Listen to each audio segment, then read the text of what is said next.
विश्वामित्र, सुदर्शन तथा और भी सुखदेव आदि शुद्ध हृदय महात्मा गण एवं शिष्यों के सहित कश्यप, अनगिरा पुत्र बृहस्पति आदि मुनिगण भी वहां पधारे।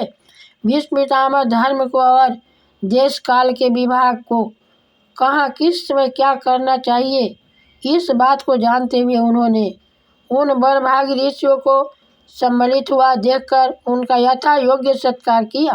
वे भगवान श्री कृष्ण का प्रभाव भी जानते थे, अतः उन्होंने अपनी लीला से मनुष्य का भेष धारण करके वहां बैठे हुए तथा जगदीश्वर के रूप में हृदय में विराजमान भगवान श्री कृष्ण की बाहर तथा भीतर दोनों जगह पूजा की। पांडव बड़े विनय और प्रेम के साथ भीष्म पितामह के पास बैठ गए। उन्हें देखकर भीष्म पितामह की आंखें प्रेम के आंसुओं से भर गई। उन्होंने उनसे कहा, धर्मपुत्रों, हाय हाय, यह बड़े कष्ट और अन्याय की बात है कि तुम लोगों को ब्राह्मण धर्म और भगवान के आश्रय रहने पर भी इतने कष्ट के साथ जीना पड़ा, जिसके तुम कदापि योग्य नहीं थे। अतिरथी पांडु की मृत्यु के समय तुम्हारी अवस्था बहुत छोटी थी।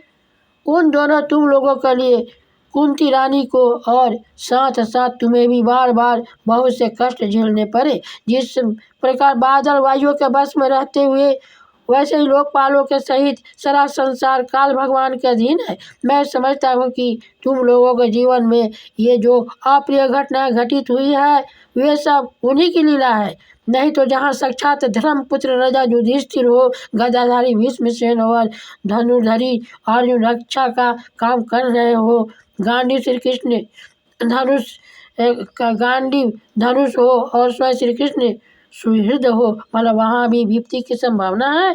ये काल रूप श्री कृष्ण कब क्या करना चाहते हैं, इस बात को कभी कोई नहीं जानता। बड़े बड़े ज्ञानी भी इससे जानने की इच्छा करके मोहित हो जाते हैं। युधिष्ठिर संसार की ये सब घटनाएं ईश्वर रक्षा के लिए अधीन है।